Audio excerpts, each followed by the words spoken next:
This is the Good Neighbor Podcast, the place where local businesses and neighbors come together. Here's your host, Regina Lee. Well, hello, everybody, and welcome to the Good Neighbor Podcast here in Charlotte, North Carolina. And today I am talking with David Fowler. He is the Vice President and co-owner of Dependaworthy, a brand that we all know if you watch TV. Hi, David. How are you? Hi, Miss Regina. I'm doing well. Thanks for having me. How are you doing? I am well. Boy, is your brand famous. I think we all can see you and your father, Mike. In the evening broadcast is typically when I see it. So it is a pleasure to chat with you today. Yes, ma'am. It's a pleasure to be here. So I appreciate you having me come on, and hopefully we can let everybody in the Charlotte and surrounding areas know kind of what we do and all about us. Absolutely. So I've been in Charlotte a very long time, and I've known about you for a very long time. And I can't wait to hear a little bit about the story and the journey of when you guys started the business in 1971. My gosh. So tell us about all that. Yes, ma'am. So we started out in 1971 originally as a plumbing company, Dan King Plumbing. And a lot of folks that have been in the Charlotte area, they've heard of that business. That was actually my uncle's father's company that he opened, and later on in the journey in 1987 we added HVAC to the story, and from there kind of the rest is history. We added the franchise 1 Hour Heating and Air and Benjamin Franklin Plumbing to the mix in the early 2000s. We actually were kind of pioneers, I should say. My dad and my uncle were pioneers in the Charlotte area on bringing really the retail trades right to the area. Before that, it was the contracting business was very different. It was very different, and we prided ourselves on being one of the first to actually bring the straightforward pricing to the market. Before, it was always, well, we'll charge you this amount per hour and who knows how long we'll be here. Well, our idea was we want to be upfront with our customers, right? We want them to know, hey, no matter what, this is the price you're going to pay at the end of the day. And that you're in good hands with us. Well, that's amazing. You just said you're in a very, very competitive industry, and your name is very well known. And like you said, you do the 1 Hour Heating and Air, Benjamin Franklin Plumbing, On Time Electrical. That is amazing. So what are the core values and the mission for Dependaworthy? Yes, ma'am. So we worked with our partners to come up with that idea. And it took about a week of them sitting in our business and sitting with my dad and I. And really and truly, the Dependaworthy came from being dependable, which actually was one of my core values, and then trustworthy, which was my dad's core value. And what you see is what you get. If you watch our ads, we're not actors. We are truly those guys that you see in here.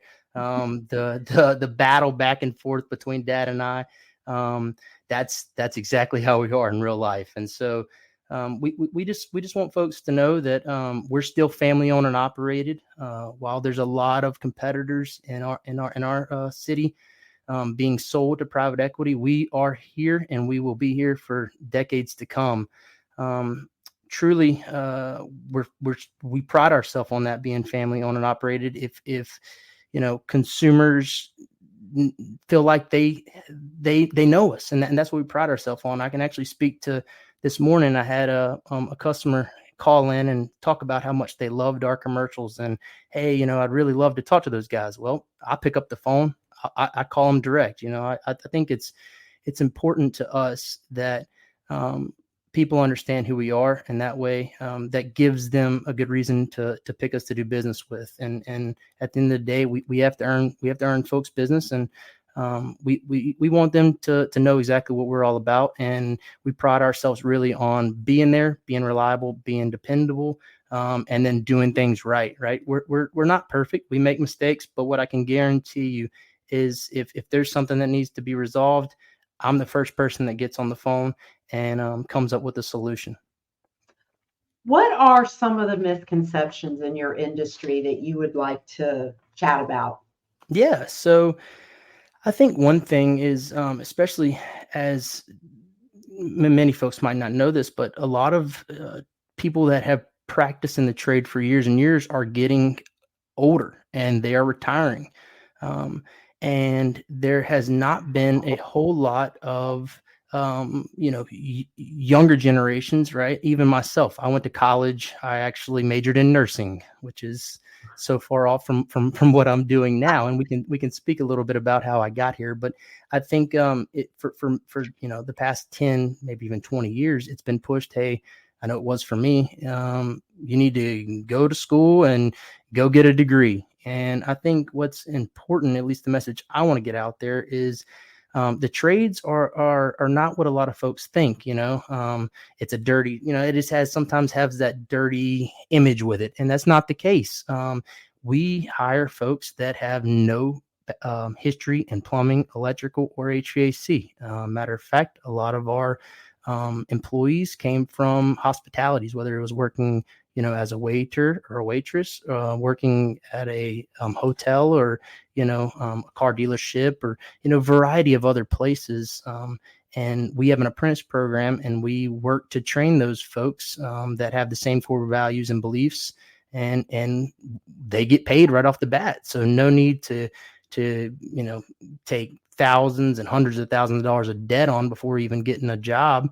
Entry-level job out of college, you start making money right off the bat. And I think one thing that a lot of folks don't know, especially younger generations, is how much money you can make as an HVAC technician, an electrician, or a plumber. We have many folks making six figures plus. And so I think, yes, ma'am, I think, the trade as a whole really needs to do a better job at educating our youth and letting them know, hey, this is a career that you can get into at a young age and start making money right off the bat. That is so true. I know when I was younger, there was trade school, and you're exactly right.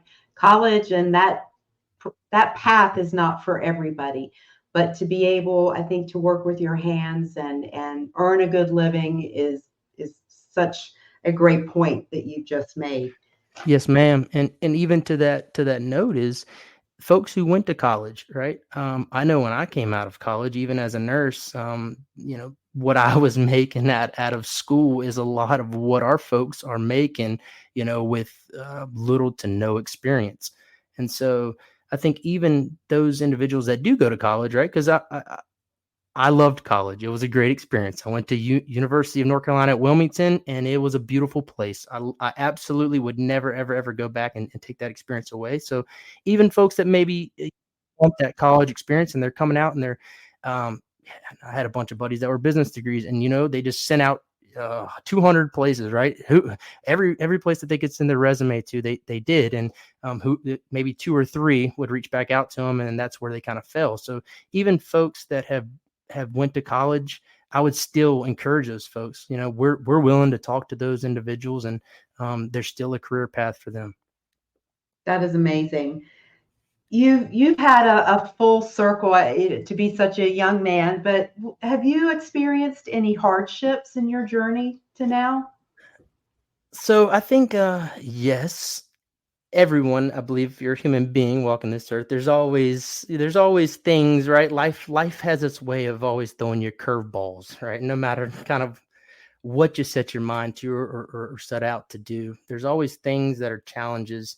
And I believe if I'm going to speak on, any sort of hardship or life challenge that I've had, I think, what I like to call my wrestle with Christ, right? I believe, my wrestle with Christ is probably one of the biggest accomplishments that I could say I've probably had in my life. I grew up Baptist, Southern Baptist, and for one reason or another didn't want to just believe something because I was told that. And so through my journey, I think the only reason why I'm here and my purpose is rooted in my faith. And so I think that's what I would say is probably the biggest thing that I've overcome is some of the challenges that I had that came along with being a little bit of a rebellious young man and kind of finding my way and finding my purpose. And, without my religion and without Jesus Christ, I would not be sitting here talking to you today, Regina. That is amazing. Amazing. What are you most proud of, either professionally or personally? So I'm going to have to say my biggest accomplishment is my 4-year-old little man. That Ah, is, yes, ma'am. That is my pride and joy. I see so much of myself and his mother in him, and he's really probably the best thing that I have ever done, and probably ever will do until my little girl gets here, and then I'll talk to you and we'll chat about that. But she's expected to be here in November. oh So my, so congrats. Oh, wow. yes, ma'am. So we're excited about that. But to this point, I would have to say that's probably my best accomplishment. That is amazing. Well, and then professionally, what are you most proud of? I think, you know, professionally, it's really diving into this business, right? I'd been around the business my entire life. Never really thought I would be here, sitting here today. Actually, as I mentioned previously, I went to UNC Wilmington and actually got my Bachelor of Science in nursing. I worked as a nurse at CMC Maine in the emergency room for 2 years, and then worked in the neurosurgical ICU for a year before transitioning over. And I think one thing that really that I strive to do when I made the transition was focus on the culture and the people, right? And so hiring good people, and ultimately, what I try to do in my position is I want to know all of my people's, the 110 employees that we have, all their dreams, their goals, their aspirations, because my dreams and my goals have to be big enough to be able to fit all of their dreams and their goals and their aspirations inside of mine. And so I think one of the biggest accomplishments that I've had, obviously, with the success and growing a business, but more importantly, it's investing in these folks' lives and seeing, you know, how it affects their family and the things that they strive and they want, whether it's buying a new car, buying a new house. Those are the things that really get me up and motivate me every day in and day out, is you know um, helping these folks achieve their dreams and their ambitions. That is fabulous. It just came to mind, the plumbing, heating and air, electrical, those businesses aren't going anywhere. And for people listening who themselves or their child or someone they know is wanting to make a transition career wise, this would be an excellent, excellent path. And you guys sound like, you run your business from your heart, which is fantastic.